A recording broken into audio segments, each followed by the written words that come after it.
It's been a long time since I've made one of these negotiating trauma videos.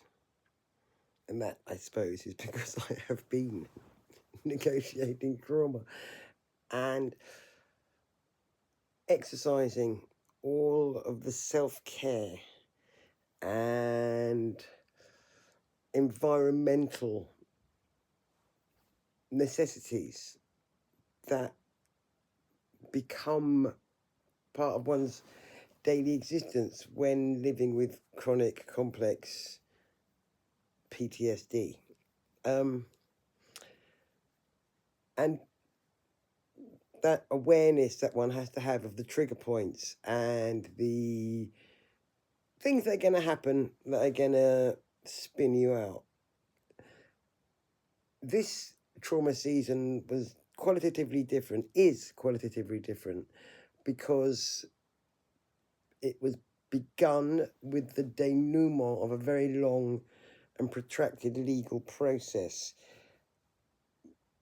the end of which was mildly satisfactory, and I don't feel I've been fully recognised in law in this country, but I don't ever think I was gonna get fully recognised in law. So I guess mild recognition will do. Anyway, it made things different because I now no longer have to do that. And I can close that door behind me. The issue will never be resolved, but I can walk on from it in a way that I couldn't before. So I'm lying in my super comfortable haven of a bed in my beautiful, beautiful bedroom. I can't describe to you how much I love my bedroom. And my bedroom is in my beautiful house, which is a gift to me from the Royal Borough of Kensington and Chelsea. Thank you very much. I think I might actually be Brent Housing officially, but never mind. I am going to Sri Lanka on New Year's Eve for an extended travel. I won't be back till the 1st of April.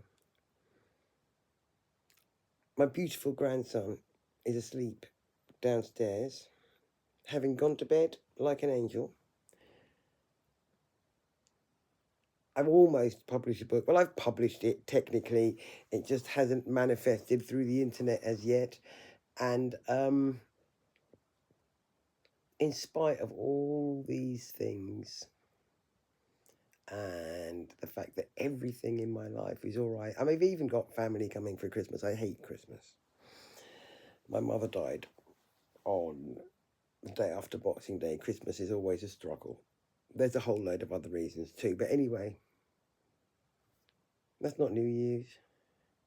And everything is more than fine. My life has never been this even-handed and calm and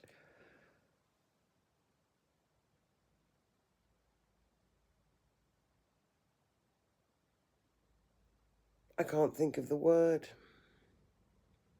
Wholesome. My life actually feels wholesome. And in spite of all that, I feel so, so sad. A deep and pervading sadness that reminds me that regardless of the opinion of the law, that I suffered mental injury lasting 5 years plus, but not permanent.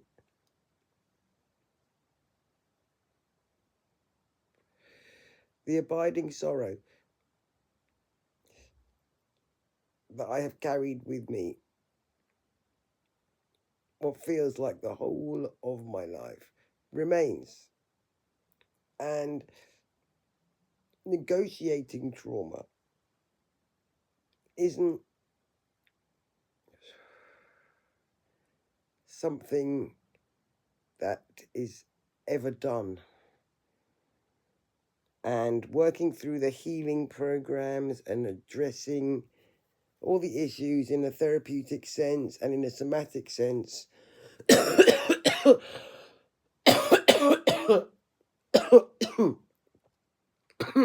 excuse me, all of those things and the self-medication are effective and necessary parts of negotiating one's way through trauma into a functional and happy life. And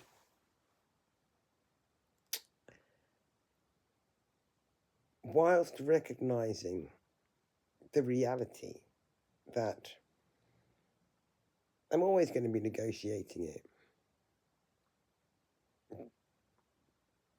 through necessary activities and self-care and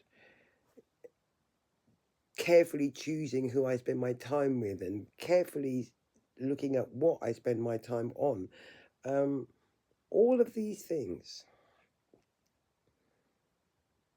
contribute to my general well-being.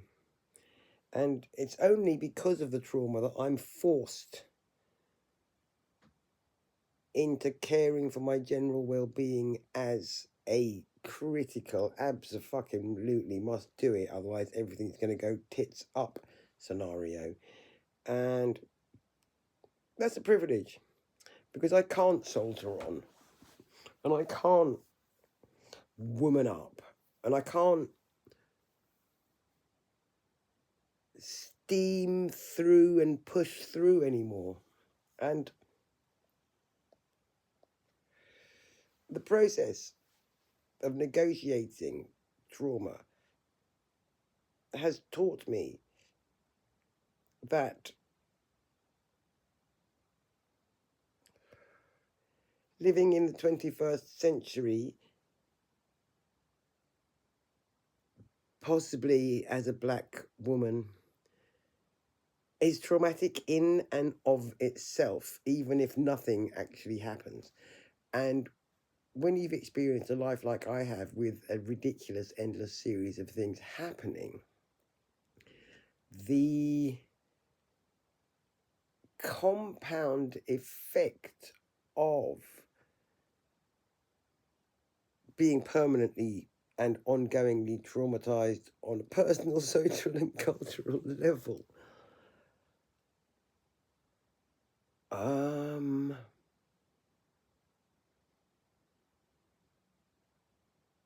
it's kind of a done deal, really.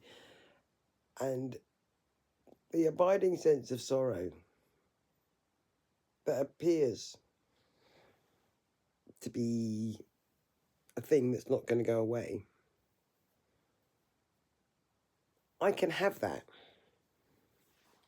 in parallel to all the fantastic things that are my life as well. Negotiating my trauma doesn't mean getting rid of it. It means taking care of it.